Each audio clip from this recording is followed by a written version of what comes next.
Hey guys, so I'm in the greenhouse today talking about mosquito repellents, specifically homemade and do-it-yourself mosquito repellents. And I'm going to show you some that are unusual you may have not thought about using before, such as aloe vera. This is one of my favorite plants to grow in the greenhouse. It survives all summer long, even though the greenhouse gets up well over 100 degrees. As long as I keep it watered, it does quite well.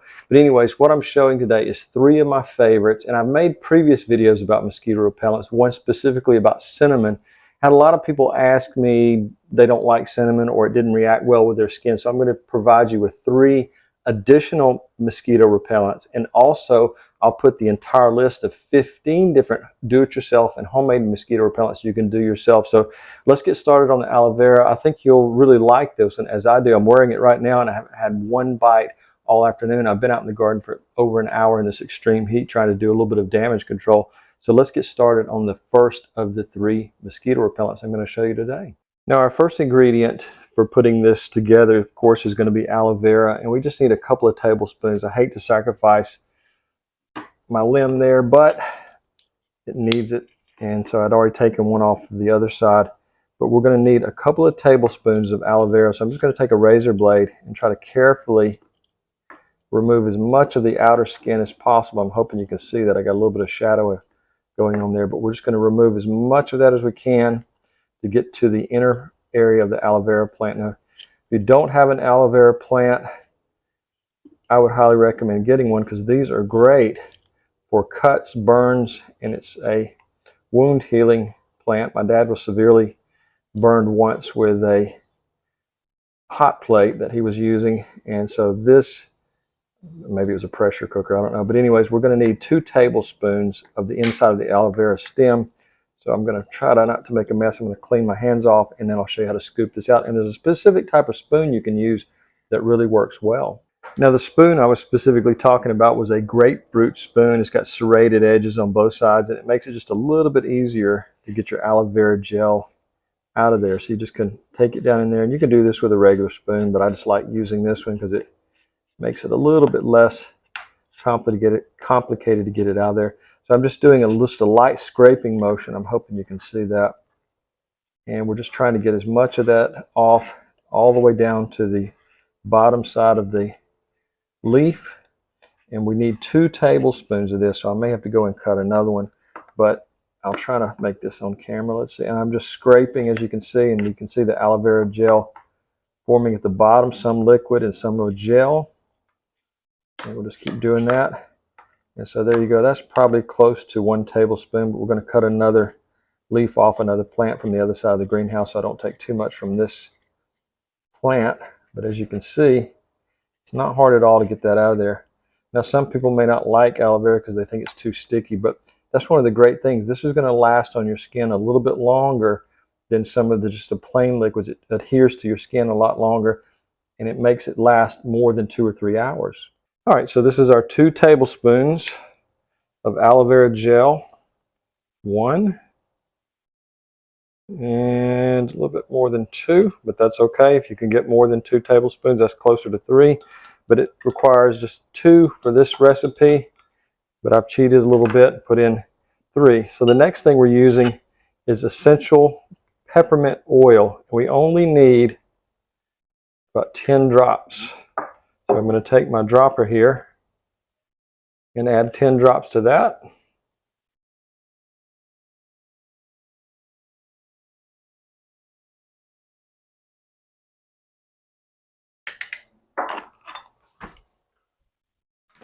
Okay, the first dropper didn't want to cooperate, so we're going to do it with this dropper.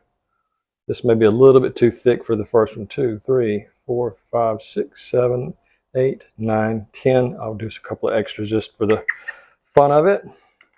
So that's our first 2 ingredients.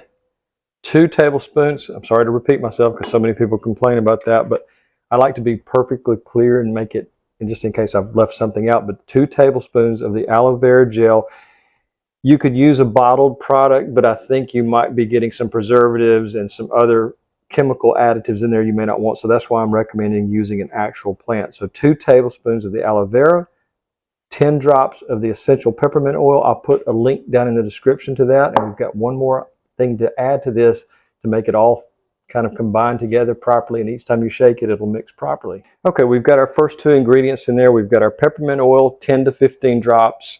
We've got our aloe vera, fresh aloe vera juice that we put in there. And the third ingredient is going to be rubbing alcohol. But before I add that, I just want to say the entire greenhouse has a very strong scent of this peppermint oil. Like I said, I'll put it in the description if you want to order this specific one. It's an essential oil, and it's really great. I love this peppermint oil, so I'd highly recommend getting some. So the next thing you're going to want to add is 1 tablespoon of isopropyl alcohol. Now, it doesn't have to be isopropyl alcohol. You could add something like witch hazel. You could do, if you have just some handy vodka around, you could do some lemon scented vodka. So that's just one thing I want to say, is that you need something that's going to help it mix properly, and the alcohol is what that's for, to keep it mixed well. You may have to pick it up and shake it a couple of times. Now let's add it to our container. Really simple to do. Now I would recommend using a glass container. Unfortunately, all my glass containers have the other types of insect repellent in there, so I'm going to just use this plastic one for demonstration purposes. I'm going to look for my small funnel, and we want to try to mix this with our spoon, our grapefruit spoon. Just do a little bit of mixing there. And we're going to top off our container. Once we get that in here, we're going to top it all the way to the top. This is probably about 1.5 cups. And we're going to top it to the top. We're going to top it to the top of our plastic container. Like I said, it would be probably better to use a glass one with dark glass on it. That will make it last long. If you've ever noticed that a lot of medications have dark containers in there, well, that's true of something like this too. I would recommend keeping it in your fridge, because it's going to be it'll feel a lot better going on. It'll have that cool, refreshing feel. But you can keep it out in your storage building, in your garage, wherever. But in the fridge, I think it's going to last a lot longer. The alcohol is going to help do that, probably 30 to 60, maybe even 90 days. But I would just say, keep it in the fridge. You'll enjoy it a lot more as you put it on. It feels so much better as you're walking out of your house to go work in the garden. Now, before I move on to our next formula, I want to say about the type of water you want to put in here. If you're using tap water, I would recommend not doing that. If you can use distilled water, keep it in a gallon jug in your fridge. It'll last for forever in there. And I would just say you're trying to avoid using things that have a lot of fluoride and chlorine in there, which most tap waters do. So just use maybe reverse osmosis, or if you have access to a really natural well water that's been tested, that would work as well. So just remember, you want the purest water, and you want this to be as organic as possible without any chemicals, so you don't have to worry about dermal absorption through the skin through things like chlorine and fluoride. Now the next recipe is a dusting powder, and this is something you could dust on your clothing, on chairs, on areas where you're going to be seated. You could even put it safe enough to put on your skin. The first thing we're using is about 1/2 cup of cornstarch. That's our first ingredient. And I've created this really cheap plastic container. I think I got it at the dollar store. And you can use leftover food containers if you have something similar to this, but it's just, you want a big air pocket in there, so when you go to shake it, it will release it pretty good. Now these holes may be a little bit on the large size. You can use them make them a little bit smaller with your drill. But this is just basically a dusting powder for an overall area treatment. But again, you can use it on your skin. Now the next ingredient is just going to be baking soda, common baking soda. We need 1/4 cup of baking soda. I'm getting low on this, so I'm going to have to order some more. And everything I'm using today, I'm going to put in the description down below. So if you don't have any in your kitchen, you can have it shipped to your house in a matter of hours nowadays. It's amazing how fast things are delivered. So you got your 1/4 cup of baking soda. Now, you want to make sure this is well mixed, because when you go to sprinkle this on things like outdoor furniture and chairs where you're going to be congregated, if you have friends over or whatever, you want to make sure that it's just kind of lightly coated there. And if you have a duster, a manual duster like they used to have that hasn't been used with any pesticide thing, you can just go around and just do a light dusting where no one will even notice it's there. It'll be such a very light dusting, but that smell will permeate through the air and keep your mosquitoes away. Now the last thing we're adding to our homemade dust here is going to be the 10 drops of oil. And I'm probably going over it a little bit there, but I don't want to saturate this oil. I just want it to be infused into this dust. And of course, this is again the peppermint oil that I talked about earlier, again in the description. When you go to shake this up, you want that oil to be mixed in with the powder. So you want to cover your hand and thoroughly shake it for maybe 1 minute to 1.5 minutes. and then you can go to dusting it in areas where you're going to be. You don't even have to put it on the chairs. You can put it on the decking or on handrails and things like that. And the smell of this will really make a difference with mosquitoes that are going to be attracted to humans that are outside in that area, congregated around. If you're having a barbecue or something like that, this will definitely help. Now, the third of these formulas that I'm showing you today, and like I said, there's a total of 15, so look in the description down below and you can find products that are being used, and you can also see the recipes for all 15. But this is completely off topic, but I don't know if you ever did this as a kid. My brother and I would take an orange and cut the top out. No, this is a lemon, but I'm just saying we would take an orange and cut the top out just like this. We'd roll it around on the counter before we did this and break up the juice in it, and it would literally just like candy. We would eat it like that. We loved orange and citrus, and I still do. I'm a huge lover of citrus products, but I don't know if that's just me, but if you did that as well, I hope you'll tell me in the description. But anyways, we're going to need 2 tablespoons of lemon juice. So I probably should have rolled this a little bit before to break up the lemon juice, but I'm just going to squeeze out 2 tablespoons. A little bit hard to get out. It would have been easier if I would have rolled it around on the table. So we're just trying to get that 2 tablespoons. And I love the smell of lemon juice, especially fresh lemon juice. And so we've got our 2 tablespoons there. Now the next thing we're going to be doing is, again, 10 to 20 drops of the peppermint oil.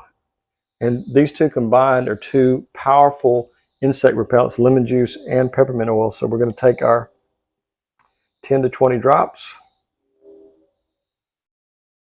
Doesn't have to be exact, but I'm just saying, may have cheated a little bit there because I love the smell of peppermint. But generally 10 to 20 drops. If you don't like the smell of peppermint, obviously you're not going to like this formula, or maybe none of them, except for maybe the powder is not so bad because you're not putting it directly only unless you want to. You can put it on clothes and chairs, but that's the first 2 ingredients. We're just going to carefully mix that, and then we'll add our 3rd ingredient in there for our lemon-based mosquito repellent.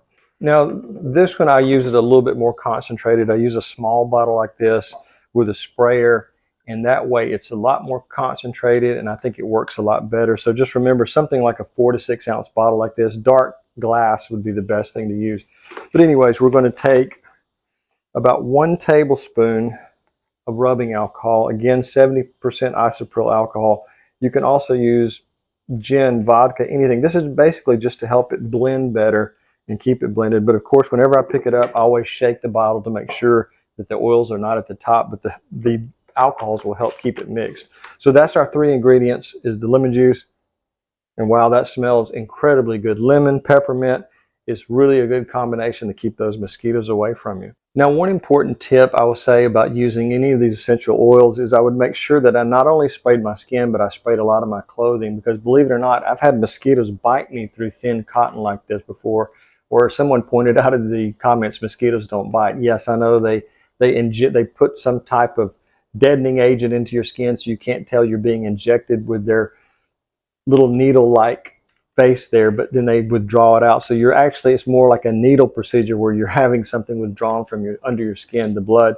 So just remember, spray your clothing as well. That's really important to do. Now, if you want to see any of the other, and I have a lot of different recipes, but they're all organic. You just want to order the purest things that you can get from the internet, and also make sure you use distilled water. But I'll put links to all 15 descriptions, including the ones I've shown today, in the description down below, and all the products that I'm using as well. So I know it's a hassle to look through all that stuff, but the video would have been an hour long if I'd have showed you all 15. So these are really 3 of my favorites, because I love citrus, I love peppermint, and I love being able to use the powder shaker just to kind of overall an area where I know I'm going to have a gathering, maybe at a bonfire or something like that, and where we haven't had any frost days and the mosquitoes are still very active. So just remember, these 3 really work well. I've tried all 3 of them and I've found great success with them. So guys, I just wanted to say thanks so much for watching, but also I want to say one thing about the comment section is that if you have a question, please publicly subscribe first, because I just get so many questions coming in. I want to answer them all, but it's just not possible sometimes. I spend